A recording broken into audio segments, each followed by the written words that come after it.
శ్రీమాత్రే నమః. శ్రీ గురుభ్యో నమః. వృషభ రాశి వారికి గత జన్మలో అతి నిగూఢమైన జ్ఞాపకాల గురించి, అలాగే కొన్ని సందర్భాలలో మనకు జరగబోయేవి ముందుగా తెలుస్తాయి. అది మీరు గమనించారా? వృషభ రాశి వారు గత జన్మలో ఏమి చేసేవారు, ఎలా జీవించేవారు, ఏ విధంగా మరణించారు, ఆ విషయాలు మీకు వీడియో మధ్యలో కొన్ని, చివరిలో కొన్ని తెలియజేస్తాను. మీలో ఎంతమందికి ఆ జ్ఞాపకాలు ఉన్నాయో కామెంట్ సెక్షన్లో కామెంట్ చేయండి. స్కిప్ చేయకుండా పూర్తి వీడియో చూడండి. ఎన్నో ఆసక్తికరమైన విషయాలు తెలుసుకోండి. వృషభ రాశి వారు గత జన్మలో ఏం చేసేవారు, ఎలా జీవించేవారు, ఏ విధంగా మరణించారు అన్న విషయం ఇప్పుడు ఉన్న ప్రస్తుత జన్మలో తెలుసుకోవచ్చు. ఈ విషయాలన్నీ కూడా యోగులు, ఋషులు, తంత్ర గ్రంథాల ద్వారా మనకు తెలియజేశారు. ఒక వ్యక్తి గత జన్మ వివరాలు తెలుసుకోవటానికి అతని ప్రస్తుత జన్మకు చెందిన జాతక చక్రాన్ని క్షుణ్ణంగా పరిశీలించాలి. ఒక ముఖ్య విషయం ఏంటంటే ప్రతి ఒక్కరూ తెలుసుకోవాల్సి ఉంది. ప్రస్తుతం జీవిస్తూ ఉన్న అందరికీ గత జన్మ ఉండి ఉండకపోవచ్చు. వాళ్ళకి ఈ జన్మనే మొదటి జన్మ కావచ్చు. ఒక వ్యక్తి జాతక చక్రంలోని గ్రహం యొక్క స్థితిని బట్టి ఆ వ్యక్తికి ఇదే మొదటి జన్మ లేక అతడిది గత జన్మలు ఉన్నాయా అన్న విషయం తెలుసుకోవచ్చు. వృషభ రాశి వారు గత జన్మ వివరాలను తెలుసుకోవటం వల్ల ఇప్పుడు కలిగే ప్రయోజనం ఏంటి అని కొందరు నిరాశావాదులు భావించవచ్చు. కానీ తమ జీవితాల్లో ఎదురవుతున్న విజయాలకు, పరాజయాలకు, పరాభవాలకు, కష్టాలకు, నష్టాలకు మూల కారణాలు గత జన్మలో ఉన్నాయని కొన్ని గ్రంథ శాస్త్రాలు తెలియజేశాయి. ఆ కారణాలు తెలుసుకుని వాటికి తగిన పరిహారాలను లేదా ప్రతిక్రియలను చేయటం ద్వారా ఆ కష్టాల నుంచి తొలగించుకోవచ్చు అన్న విషయం ప్రతి ఒక్కరూ గుర్తించాలి. గత జన్మలో ఒక వ్యక్తి చేసిన చెడు లేదా మంచి పనుల తాలూకా ఫలితాలను ఆ వ్యక్తి ఈ జన్మలో అనుభవించి తీరాలి. గత జన్మలో మంచి పనులు చేసి ఉంటే ఈ జన్మలో అన్నీ మంచిగానే ఉంటాయి. కానీ గత జన్మలో పాపాలు కానీ పొరపాట్లు కానీ చేసి ఉంటే ఈ జన్మలో కష్టాలు, నష్టాలు తప్పవు. ఏ పొరపాట్లు గత జన్మలో చేశారో తెలుసుకుంటే ఈ జన్మలో వాటిని సరిదిద్దుకుని ప్రస్తుత జన్మను, రాబోయే జన్మను సుఖవంతం చేసుకోవచ్చు. అందుకు ఉపయోగపడేదే జ్యోతిష్య శాస్త్రం అని ప్రతి ఒక్కరూ గుర్తించాలి. జ్యోతిష్య శాస్త్ర సిద్ధాంతాల ప్రకారం మీ గత జన్మ తాలూకా జ్ఞాపకాలు ఈ జన్మలో మీ మెదడులో ముద్రించబడి ఉంటాయి. నేను చెప్పబోయే విషయాలు మీలో చాలా మందికి అనుభవంలో ఉండే ఉంటుంది. అది తెలుసుకోవాలంటే స్కిప్ చేయకుండా పూర్తి వీడియో చూడండి. ఒక వ్యక్తి అసాధారణమైన ప్రజ్ఞను ప్రదర్శిస్తూ ఉన్నట్లయితే అందుకు తగిన శక్తి సామర్థ్యాలను అతడు గత జన్మలోనే సంపాదించుకున్నాడు అని గుర్తించాలి.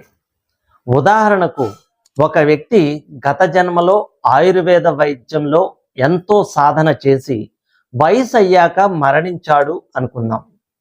అతడు ఈ జన్మలో MBA, MCA, ఇంజనీరింగ్ లాంటి చదువులు చదువుతున్నాడు అనుకోండి. కానీ అతనికి చిన్నప్పటి నుండి ఆయుర్వేద వైద్యం మీద అతనికి ఒక రకమైన ఇష్టం పెరుగుతూ ఉంటుంది. అలాగే దాని గురించి తెలుసుకోవాలనే కుతూహలం చిన్న వయసు నుంచి పెరుగుతూ వస్తుంది. దాని మీద అతను చదివిన చదువు కన్నా వైద్యం మీద ఎక్కువ నాలెడ్జిని సంపాదించుకుంటాడు. కానీ అతను చదివే చదువుకి అతను అంతర్లీనంగా ఇష్టపడేదానికి సంబంధం ఉండదు. చాలా మంది చిన్న వయసులోనే అద్భుతమైన పెయింటింగ్స్ వేస్తారు, పాటలు అలవోకగా పాడుతూ ఉంటారు. వాళ్ళంతా వాళ్ళ ప్రతిభను చూపుతారు. ఇలా చిన్న వయసులోనే గత జన్మ జ్ఞానాన్ని ప్రదర్శించటం మనం చాలా మందిని చూసే ఉంటాం. కొంతమందిలో ప్రతిభ ఉన్నా బయటకు వ్యక్తం చేయలేరు. కారణం దాని మీద పూర్తిగా నాకు అవగాహన లేదేమో అని భయం.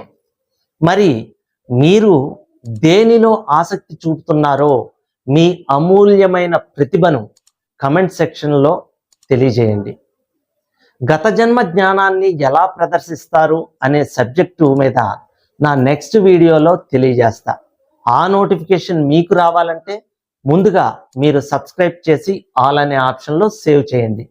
ఇంకా అసలు విషయానికి వస్తే కొన్ని సందర్భాలలో ముందుగా జరగబోయేవి మనకు తెలుస్తాయి. కానీ ఆ విషయం మనం గుర్తించం. మరి ఆ విషయాలు తెలుసుకోవాలంటే స్కిప్ చేయకుండా పూర్తి వీడియో చూడాలి. రాహుగ్రహం మానవుని యొక్క గత జన్మ జ్ఞాపకాలను తెలియజేస్తుంది. మానవుడు గత జన్మలో చేసిన కర్మఫలాన్ని ఈ జన్మలో అనుభవించేలా చేసేది రాహుగ్రహమే కావటం విశేషం. అయితే కేతుగ్రహం కూడా కొంతవరకు గత జన్మ గురించి తెలియజేసినప్పటికీ గత జన్మ గురించి తెలుసుకోవటానికి రాహువే అధికంగా ఉపయోగించుకోవడం జరుగుతుంది.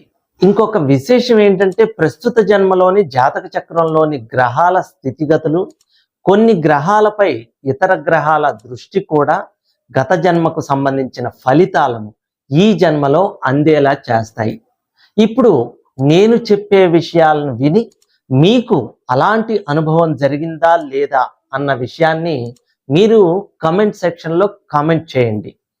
మీరు గనక ఎప్పుడైనా జర్నీ చేసేటప్పుడు, అది కారులో కావచ్చు, ఫ్లైట్లో అవ్వచ్చు, ట్రైన్లో అవ్వచ్చు, లేదా ఏదైనా హోటల్కి వెళ్ళినప్పుడు, లేదా కొన్ని కొత్త ప్రదేశాలకు వెళ్ళినప్పుడు, అక్కడ చూసినప్పుడు ఇంతకు ముందు మీరు అక్కడికి వచ్చినట్టుగా అనిపించడం, లేదా హోటల్లో మన టేబుల్ దగ్గర కూర్చున్న వాళ్ళని చూసినప్పుడు ఇదేంటి ఇంతకు ముందే ఇలా అందరం కూర్చున్నట్టుగా అనిపించడం, లేదా ట్రైన్లో జర్నీ చేస్తున్నప్పుడు కిటికీలోంచి బయటికి చూసినప్పుడు, కంపార్ట్మెంట్లో కూర్చున్న జనాలను చూసినప్పుడు కానీ ఇంతకు ముందు అక్కడ ఉన్న కొంతమందితో కలిసి జర్నీ చేసినట్టుగా ఒక విధమైన ఫీలింగ్ వస్తుంది. అంటే మనం ఇంతకు ముందే ఇక్కడ ఉన్న వాళ్ళతోటి ప్రయాణం చేసినట్టుగా కానీ, హోటల్లో కూర్చుని అదే టేబుల్ దగ్గర కూర్చున్నట్టుగా, టిఫిన్ చేసినట్టుగా కానీ మన మైండ్కి అనిపిస్తుంది. కానీ అంతకు ముందెప్పుడూ అక్కడికి వెళ్ళి ఉండరు. ఇదే మొదటిసారి ఇదే ప్లేస్లో కూర్చున్నట్టుగా అనిపిస్తోంది అనే భావం మీకు అనిపించిందా లేదా? ఇలా ఎంతమందికి అనిపించిందో ప్రతి ఒక్కరూ కమెంట్ చేయండి. ఇలా ఎందుకు అనిపించిందో మీకు నా నెక్స్ట్ వీడియోలో తెలియజేస్తా. ఆ విషయాలు తెలుసుకోవాలనుకునేవారు వెంటనే సబ్స్క్రైబ్ చేయండి, లైక్ చేయండి, షేర్ చేయండి. ఇంకా వృషభ రాశి వారి జాతకంలో 12వ స్థానమైన రాశిని బట్టి అతడు గత జన్మలో ఏ వృత్తి చేసి ఉంటారు, ఏ విధంగా జీవించి ఉంటారు, ఏ విధంగా మరణించి ఉంటారు అన్న విషయాల గురించి తెలుసుకోవచ్చు. ఉదాహరణకు ఒక వ్యక్తి రచయిత కావాలంటే అతనికి తన భావాలను ఇతరులకు బలంగా తెలియజేసే సామర్థ్యం ఉండాలి. ఈ జన్మలో ఒక వ్యక్తి జాతకంలో 12వ స్థానంలో బుధుడు ఉన్నట్లయితే గత జన్మలో అతని జాతక చక్రంలోని 1వ స్థానంలో బుధుడు ఉండి ఉంటాడని భావించాలి. గత జన్మలో ఆ వ్యక్తి లగ్నంలో బుధుడు ఉన్న కారణంగా ఆ వ్యక్తికి గత జన్మలో గొప్ప మేధస్సు ఉంటుంది. ఆ మేధస్సు ఈ జన్మలో కూడా సంక్రమించిన కారణంగా అతడు ఈ జన్మలో రచయితగాను, ప్రవచనకర్తగాను, ఎడిటర్గాను ప్రావీణ్యం సంపాదిస్తారు. వృషభ రాశి వారి ప్రస్తుత జాతక చక్రంలోని 12వ స్థానం వృషభ రాశి అయినట్లయితే అతడు లేక ఆమె గత జన్మలో ఆ వ్యక్తి భూమికి సంబంధించిన వృత్తిలో కానీ, భూమి పన్నులు సేకరిస్తూ కానీ జీవించినట్లుగా తెలుసుకోవాలి. ఆ వ్యక్తి గత జన్మలో ఉరివేయబడటం కానీ, మెడకు సంబంధించిన అనారోగ్యం వల్ల కానీ మరణించినట్లుగా భావించాలి. వీరికి ఈ జన్మలో భూములకు సంబంధించిన తగాదాలు కానీ, మెడకు వెన్నుపూసకు సంబంధించిన గొంతుకి సంబంధించిన ఇబ్బందులు కానీ ఉంటాయి. గత జన్మలో తన ప్రేయసి లేదా ప్రియుని పట్ల కానీ, భార్య లేదా భర్త పట్ల కానీ, మొత్తానికి స్త్రీల పట్ల అయినా పురుషుల పట్ల అయినా ఎలా అయితే నడుచుకుని ఉంటారో దాని ఆధారంగానే ఈ జన్మలో మనకు శుక్ర బలం నిర్ణయించబడి ఉంటుంది. ఎవరైతే తన గత జన్మలో తమ భాగస్వాములను మోసం చేశారో, స్త్రీల పట్ల అగౌరవంగా ఉన్నారో వారికి ఈ జన్మలో శుక్రుడు ప్రతికూల స్థానంలో ఉంటూ అదే విధమైన మోసాలు, బాధలు జాతకునికి కలిగేలా చేస్తాడు.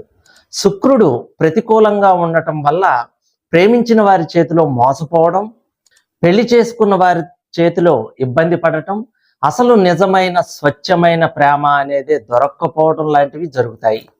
ఇదే విధంగా గత జన్మలో ఎవరైతే ఆడవారి పట్ల, తాము ప్రేమించిన వారి పట్ల, పెళ్లి చేసుకున్న వారి పట్ల పూర్తి గౌరవంగా చూస్తూ వారు సంతోషంగా ఉండటానికి ప్రయత్నించిన వారికి ఈ జన్మలో వారికి మంచి మనసుతో తమని ప్రేమగా చూసుకునే జీవిత భాగస్వామి లభిస్తారు. స్త్రీల నుండి గౌరవం లభిస్తుంది. ఈ లక్షణాలు కనుక మీరు కలిగి ఉంటే తప్పకుండా కామెంట్ సెక్షన్లో కామెంట్ చేయండి. సర్వేజన సుఖినో భవంతు.